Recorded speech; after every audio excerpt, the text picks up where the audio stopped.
So, Colin, under the Howard years and work choices regime, the tertiary education sector was a particular target, wasn't it, of Howard and his workplace laws. Can you tell us a little bit about what happened during that time?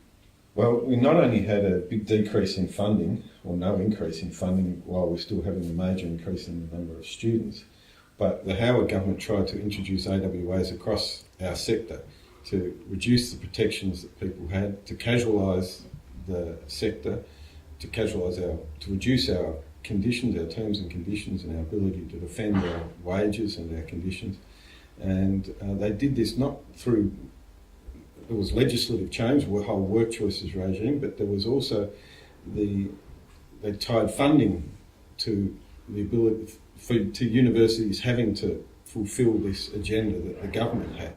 So basically what Howard said to universities is, unless you use AWAs, we're going to withhold funding. Basically, yes. Yeah, and sure. other things as well they did, trying to reduce the union's ability to represent workers and staff, which we've always done and very effectively with universities. And we didn't have a lot of conflict with universities before, with university managements, but when with the Howard government's efforts, it really made a lot of conflict between the union and their staff and university management.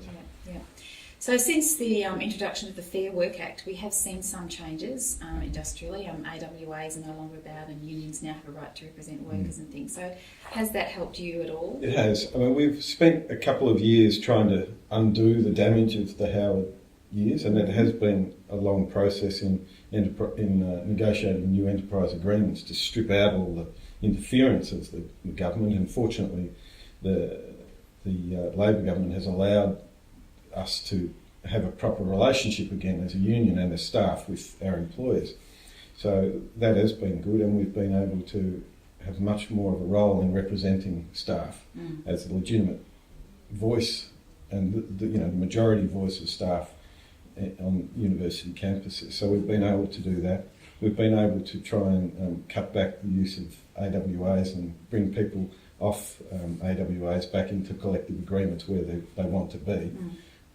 And there's been an increase in funding to the tertiary sector as well, which was really necessary after more than 10 years of being starved of new funds. We've been talking to people, certainly around universities and other workplaces, about this election, and we've got our big campaign saying, we can't go back to work choices, whatever the name, never again. Do you personally believe Tony Abbott when he says that he will not bring back a work choices style of industrial relations?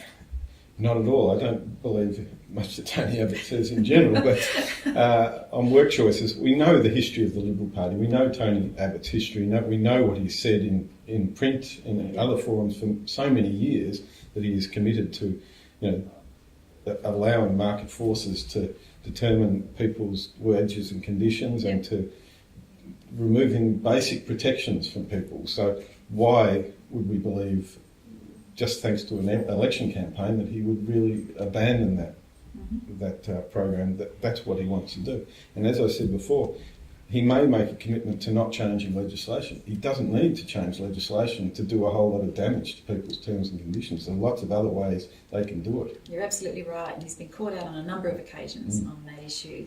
Well, thanks very much. If you had one message for people this election, what would you say to them? Well, put the Liberals last. Just remember what work choices was about and the agenda that that the coalition had last time. Don't believe that they don't have a similar agenda again, and make sure you put them last when you vote. Okay, thanks a lot, Colin. No worries.